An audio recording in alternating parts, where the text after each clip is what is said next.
What is going on, guys? Welcome back to another episode on Susan, our Drift S2000. Last episode you guys saw that we ended up installing an angle kit that was absurdly crazy. Actually got a lot of really decent, useful angle out of this car. Makes it a little bit interesting to drive, but it's actually a blast. I've been enjoying it. But one of the things that we didn't do was install the camber kit that came with the car. Reason being for this, I was actually planning on running a different camber kit.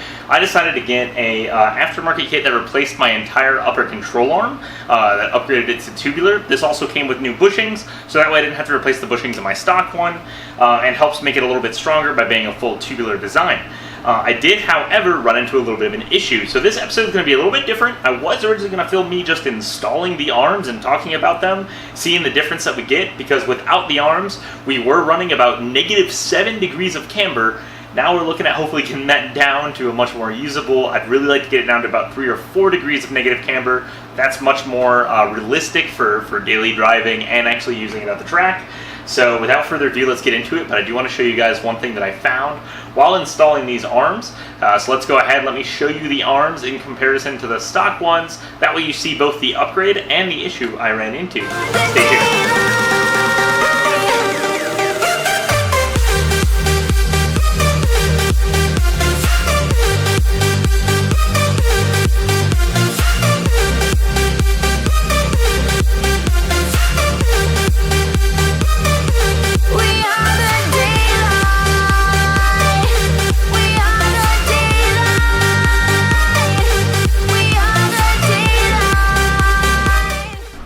Alright guys, so first thing that you're going to notice right now is I have the stock arms here along with the Truhart aftermarket arms, and I've got them in order. This is the left side of the car, driver's side in the US, passenger side, which would be the right side, again in the US, but left and right. So I got them so that way whenever you see this, you see left is left, right is right.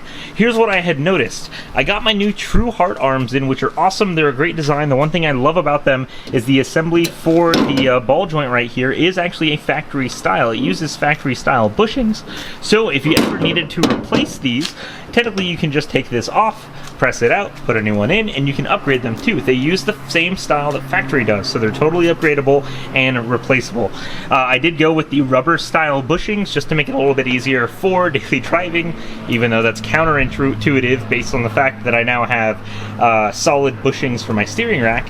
However, the biggest thing I noticed was you'll see these come marked not only with stickers R and L, but they also are stamped R and L as well for right and left, and you'll notice there is the stamping right there. If I can get my camera to focus, we'll try on the L a little bit. May not be able to just due to how dark it kind of is, but that's okay. You guys can believe me, there's at least the sticker there, and the sticker matches the stamping. However, here's what I noticed. As I was going to go put these on, I originally did install the left side one onto the driver's side. I noticed that my wheel had changed entirely. The caster was pushed much farther forward towards the front of the car, along with my toe was drastically different and no longer turned the same like it did before. So I pulled it back off and I compared it. Here is the left, sitting on the same exact points as the original one on the car, and I'm going to show you here what I had noticed. The biggest thing when looking at suspension arms is the suspension geometry between where it attaches to the rest of the car matters the most. So here's the 2 points that I actually attached to the frame of the car, and I'm trying to get these as perfectly aligned as possible so that way it's fairly close. And you guys can see my point, but the idea is that the pickup points where these are is almost identical to the pickup points at the bottom. But then look at the ball joint. The ball joint is up here, and if you notice, the ball joint on the factory one is offset so much over to the left-hand side of this one. This one isn't only pushed towards me, this going this way, but it's also pushed this way some compared to the stock one. Now, let me grab the right arm, or what's labeled as the right arm. We'll do the same thing. We will line this up here. And like I said, I'm going to try and kind of do the same thing where I'm more or less just trying to line up these pickup points as close as possible by hand. You'll see my point very clearly here. Now look at the ball joint. It's lined up in the same spot. Yes, it's pushed out closer to me, which is what we need to offset the negative camber. However, it lines up. It is no longer offset. For whatever reason, these arms are flipped. This left is supposed to go on the right, and the right is supposed to go on the left. This obviously would have been a very big issue had I completed the installation, and the caster on both of my wheels are now drastically different. I mean, the caster was so much of a difference that my front wheel started to hit the bumper without even turning the wheel. That's how big of a caster difference there was. So, and if you, like I said, if you guys don't know, caster is the movement of the wheel going forward and back. So there is my wheel there, and caster is the wheel position going this way or going this way. So the biggest thing to try and keep in mind is you want that to stay really center within the arch. You want it to not really ever move much, because that drastically changes character or handling characteristics. And so when I had noticed I put that arm on, it moved my wheel this way, and it was causing the front of my wheel and tire to hit the bumper. And I was kind of test fitting everything, because when I was putting it on, it just didn't seem like it lined up correctly. And there's no way that these factory arms were installed backwards, because the ABS lines, they specifically mount to these locations here, and those you can't have backwards because they would be on the other side of the arm, and the line doesn't route that way from the factory. So there's no way these are backwards. So I'm doing what I believe is absolutely correct, and I'm going to put these on in the way I believe is right, which is backwards according to how they are labeled. I did try to look. I didn't see anyone else that has reported the same issue, so I don't know if maybe it's a new issue with some of the tooling within the manufacturing process, where somehow the R and the L just got mixed up, or if maybe I just got a bad batch that weren't supposed to be shipped out, and they were supposed to go to the trash bin because they were mismanufactured. Not a big deal. Like I said, I caught it, and it's literally just an easy fix of just swapping them. All I have to do is put the left on the right and the right on the left, no big deal.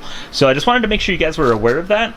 That I was kind of going to do a little bit of a review video on this. These are kind of hard to review because I'm not going to feel an immediate difference in handling just from these. It's all just going to be a combination of everything that I've done with the Angle Kit and these.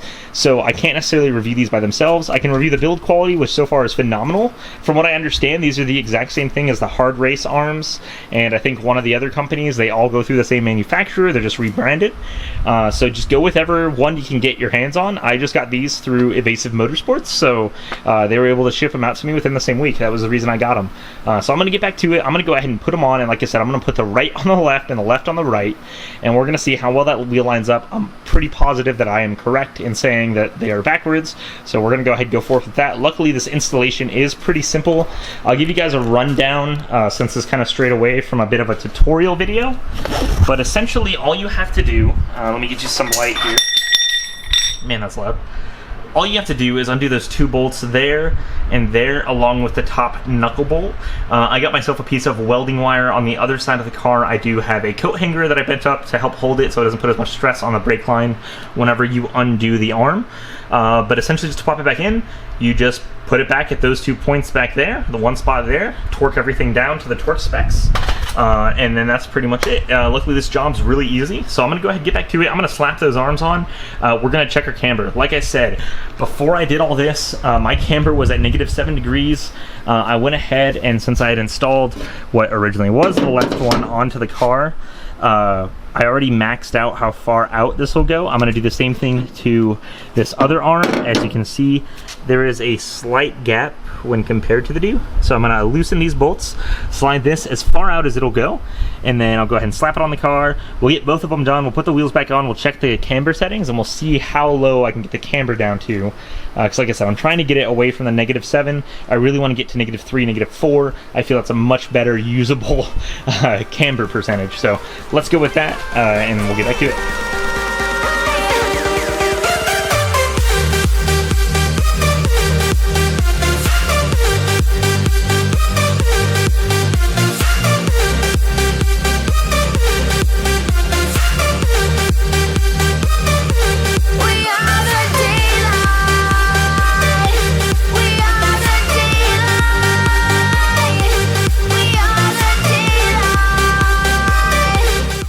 You might have thought I was done, but I definitely wasn't. I have one more thing I want to show you, and I definitely wanted to include it in this video because it was a big part of it. Essentially, I want to show you how I measured my camber. A lot of you might be trying to find an easy way to do this at home, so I want to show you what I did. You can really easily do this with just about any smartphone. I've just got my Android phone here. I downloaded an app. It was simply called Bubble Level, and all it does is it acts as a level like you would normally use, and it uses your phone accelerometer in order to make it look like it's actually a level. So I'm going to switch it over here and show you guys a lot of what it looks like to kind of calibrate it. That way you guys can get an idea. So what I like to do is I like to set it on a fairly level surface.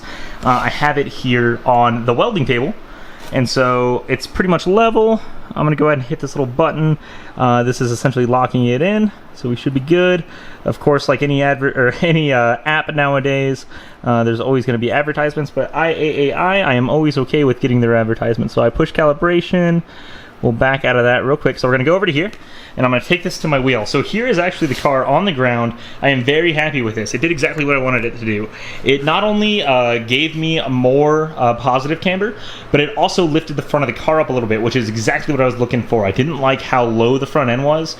It obviously changes your ride height and your clearance over things, but also when you're drifting a lot too, you want some suspension travel. You want to be able to allow the front end to move with the road and get grip. So I was a little concerned with how low it was, and I was hoping by adding more camber it would help push the car up, which is exactly what it did because of how the S2000 suspension geometry is. So let's go ahead, and what I'm going to do here is kind of show you guys a little bit. Let me move my light so I can get this better for you. What I did was I found a common place between both of my wheels to be able to put my phone on to try and get as accurate of a reading as possible. So what I do is I put one end of the phone right here in between the spokes on the wheels, and then I line it up with one of the lugs. And it really doesn't matter where because it's the same, but essentially I'll find a plane where I can line it up like that, and I'll go ahead and get my phone on there, and let's see if I can get it to kind of stabilize there. So right now it's reading about 1.2 degrees of camber, which is awesome. That is exactly what I want. 1.5, 1.8. It does change depending on how you pitch your phone, so I try to always kind of look at how I have my phone perpendicular to the wheel, and I try to get it lined up as evenly as possible whenever I go to between both sides. But this is great because lining it up this exact same way, and let me show you again, I have it lined up, like I said, between the spokes, and then the bottom part is going across that lug nut. And with that same setup, I was getting about 7 or 7.2 degrees of camber on the old arms, the stock arms. So we'll go over to this side as well. I've also lowered this side of the car so we can take a look as well. And let's see if we can get a little bit of a reading. We're looking at right at about the same, 1 to 1.5. So I'm going to assume we're right at about 1.5 degrees of camber. Perfect. That's a huge upgrade, especially compared to what we were running. I mean, I gotta say, I'm super happy with that. I didn't expect to get that low. I was really hoping for about 3 to 4 degrees of camber with this kit, but obviously I've got tons of room to adjust. I have them pushed all the way out as far as they can go, but I can also push them in if I want to add a little bit more camber too. And depending on how much I start tracking this car, and wink, there's going to be a big update coming to this car soon. Depending on how much I track this car, we'll be seeing some adjustments on the suspension. So make sure to stay tuned. I have a lot of big things planned for this S2000. I'm so excited for it. With the next coming weeks to months, we'll be putting out a lot of videos. There's going to be a lot of things I'm going to be doing with the S2000. It's always been my dream to build one a lot like this. So I'm really happy and I'm really excited to bring you guys along with the experience because it's going to be an awesome build, and I can't wait to let you guys see what is coming up because it's huge. I'm not lying. It's a big update with this S2000. So make sure to like, comment, subscribe. We'll see you next time. We're going to try and get back to some regular videos, you know, all the stuff going around in the world today, and a lot of my job, and actually racing has taken a lot of my time away from cars. I've started racing full-time, doing dirt car stuff. There will be some videos on that as well, so make sure to stay tuned. We're going to have a lot of content coming to you guys fairly shortly, and we'll make sure to see you next time.